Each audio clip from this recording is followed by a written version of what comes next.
السلام عليكم ورحمة الله وبركاته.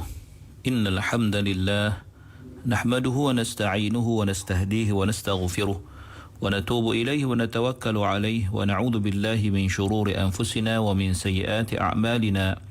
من يهد الله فهو المهتد ومن يضلل فلن تجد له وليا مرشدا. أشهد أن لا إله إلا الله وحده لا شريك له وأن سيدنا محمدا عبده ورسوله وصفيه من خلقه وحبيبه بلغ الرسالة وأدى الأمانة ونصح الأمة وكشف الغمة وجاهد في الله حق جهاده حتى أتاه اليقين.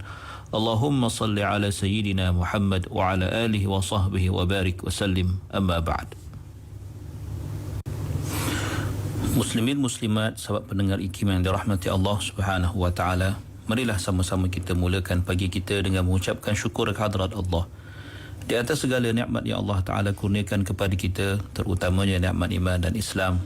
Dan marilah sama-sama kita bersyukur dengan mentaati segala perintah Allah, melaksanakan segala suruhannya dan menjauhi segala larangannya. Mudah-mudahan Allah Subhanahu wa taala sentiasa memberikan taufik dan hidayah kepada kita, menerima segala amal ibadah kita, mengampunkan segala dosa, kesalahan dan kesilapan kita, dan mudah-mudahan Allah golongkan kita dalam kalangan hamba-hambanya yang bersyukur. Muslimin muslimat yang dirahmati Allah, kita berada pada ayat yang ke-101 daripada surah An-Nisa. Allah berfirman, A'udzu billahi minasyaitonir rajim. وَإِذَا ضَرَبْتُمْ فِي الْأَرْضِ فَلَيْسَ عَلَيْكُمْ جُنَاحٌ أَن تَقْصُرُوا مِنَ الصَّلَاةِ إن خفتم أن يفتنكم الذين كفروا إن الكافرين كانوا لكم عدوا مبينا. Yang bermaksud, dan apabila kamu bermusafir di muka bumi, maka kamu tidaklah berdosa mengqasarkan, yakni memendekkan salat, jika kamu takut diserang oleh orang-orang kafir. Sesungguhnya orang-orang kafir itu adalah musuh yang amat nyata bagi kamu. Muslimin muslimat yang dirahmati Allah Subhanahu wa taala, kalimah wa idza darabtum, perkataan ad-darb kalau diterjemahkan sebagai memukul, tetapi maksud yang sebenar dalam konteks ayat ini ialah sekiranya kamu bermusafir. Ad-darbu fil ardi ala safar, maknanya bila perkataan ad-darb digandingkan dengan fil ardi, pada bumi, maka ia bermaksud bermusafir. Kerana seorang musafir itu menghentakkan kakinya ketika berjalan. Kerana musafir itu akan menghentakkan bumi dengan kakinya ataupun kaki kenderaannya di atas tanah, maka itu dikatakan wa idza darabtum fil ardi. Adapun yang dimaksudkan dengan al-ard di sini bukan semata-mata di atas daratan, tetapi juga ia termasuk juga di dalam ataupun di dalam ayat ini, dalam perkataan al-ardi ini juga termasuk juga al-bahr, iaitu apabila kamu bermusafir di daratan maupun di lautan.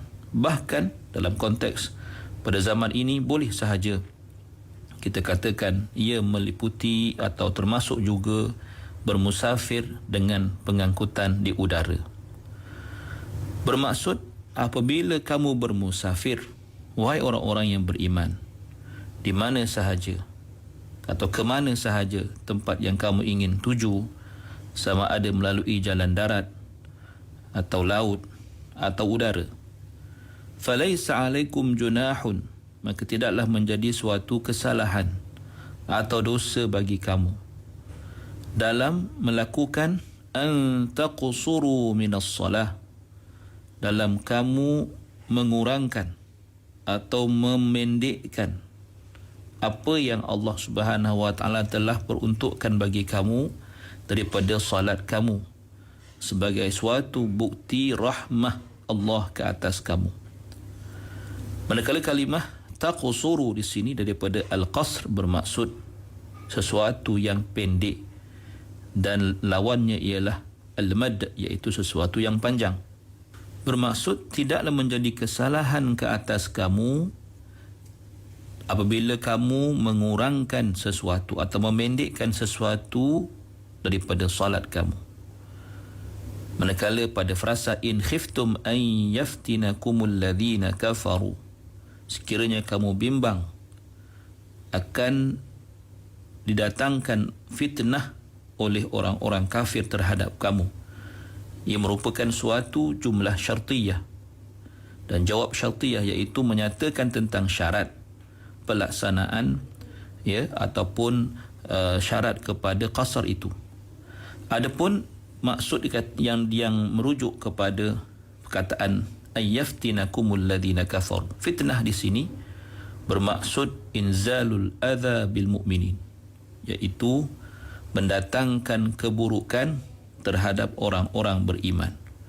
Bermaksud sekiranya kamu bimbang, maknanya sekiranya kamu wahai orang-orang beriman bimbang akan didatangkan kepadamu oleh orang-orang musyrikin itu apa yang kamu tidak sukai atau sesuatu yang kamu benci, seperti serangan ataupun rampasan atau apa sahaja perbuatan yang tidak disukai itu tatkala kamu sedang bermusafir, maka tidak menjadi kesalahan bagi kamu untuk memendekkan solat kamu itu.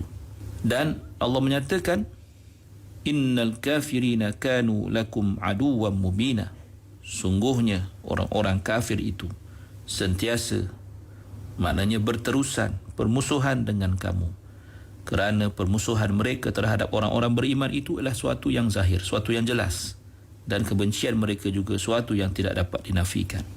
Bermaksud sesungguhnya orang-orang kafir itu, sama ada dahulunya atau masih lagi, bahkan selama-lamanya, jika dinisbahkan kepada kamu wahai orang-orang beriman, mereka adalah golongan yang menzahirkan permusuhan, dan apa yang terlindung dalam hati mereka tidak lain hanyalah kebencian, dengki dan sebagainya.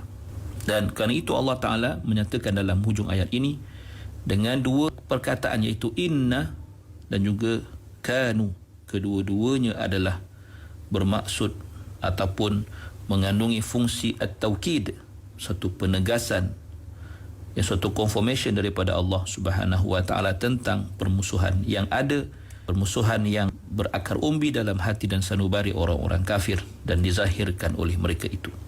Muslimin muslimat yang dirahmati Allah Subhanahu wa Ta'ala, di antara hukum yang para ulama mengambil daripada ayat ini atau istinbat daripada ayat ini, antaranya ialah berkenaan dengan qasar ataupun perbuatan memendekkan salat ketika bermusafir sebagai suatu sunnah yang diajar kepada kita oleh baginda Rasulullah sallallahu alaihi wasallam.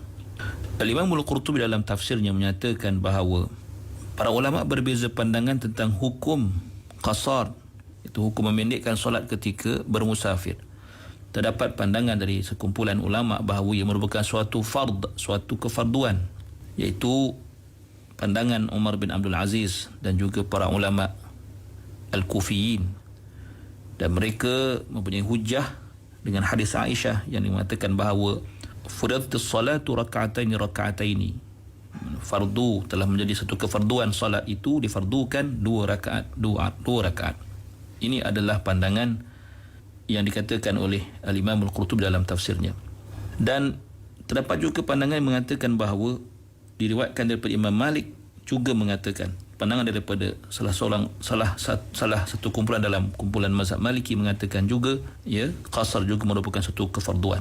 Ala kulli hal, pandangan yang masyhur atau majoriti dalam mazhab Imam Malik dan juga majoriti ulama mengatakan bahawa qasar itu merupakan suatu yang sunnah, dan itulah yang sebenarnya, dan menjadi pandangan atau mazhab majoriti ulama Baghdad daripada mazhab Malik bahawa ia adalah sunat dan bukannya suatu kefarduan. Cumanya mereka juga berbeza pandangan dalam hal adakah qasar itu lebih afdal ataupun tamam atau itmam itu lebih afdal. Maknanya adakah solat 2 rakaat pendek daripada 4 itu afdal ataupun solat tamam itu afdal. Maka sebahagian daripada mereka mengatakan qasar lebih afdal, dan dikatakan juga itmam ataupun solat 4 rakaat itu pula afdal. Terdapat juga perbahasan yang panjang tentang jarak perjalanan, permusafiran yang diharuskan padanya untuk dilaksanakan qasar. Terdapat pandangan yang dinyatakan oleh ulama al-Ahnaf, mazhab Hanafi, ia adalah perjalanan 3 hari dan 3 malam dengan tempoh ataupun dengan cara perjalanan yang biasa, dan mereka mempunyai hujah daripada hadis Nabi SAW.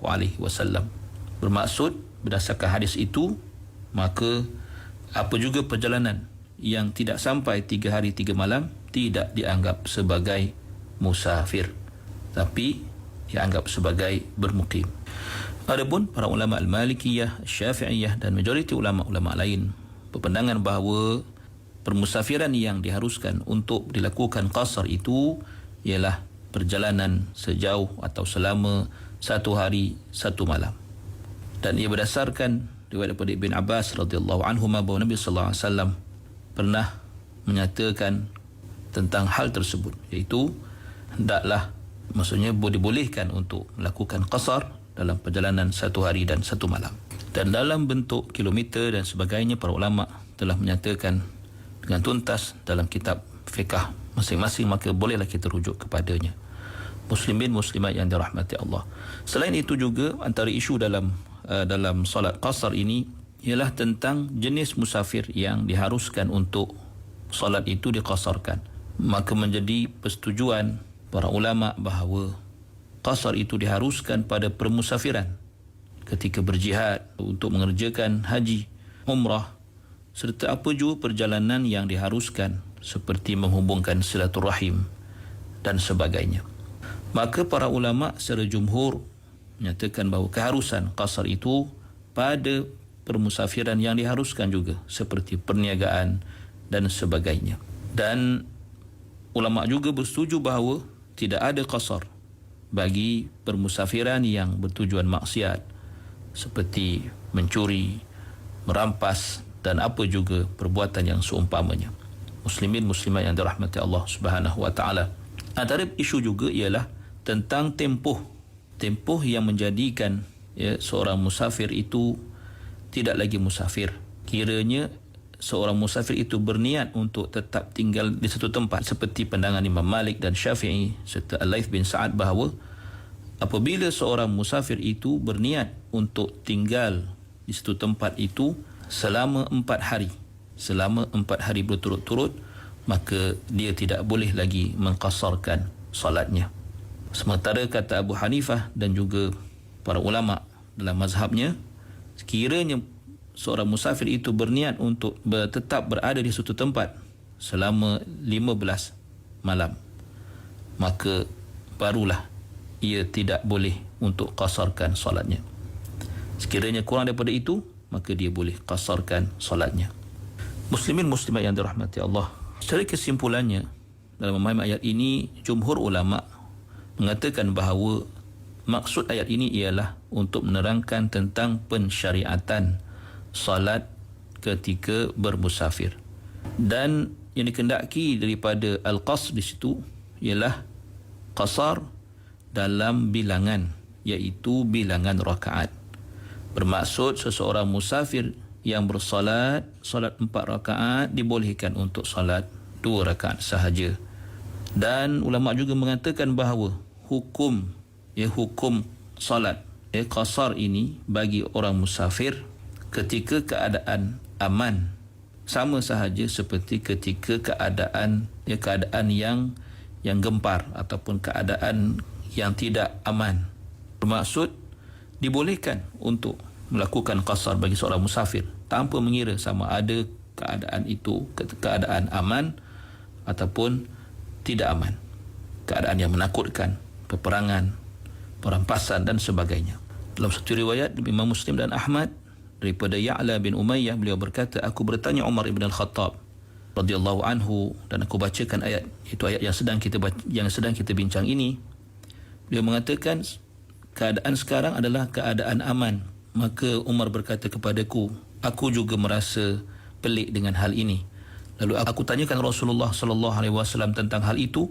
Maka kata Nabi sallallahu alaihi wasallam, sadaqatun tasaddaqallahu biha alaikum faqbalu sadaqatah.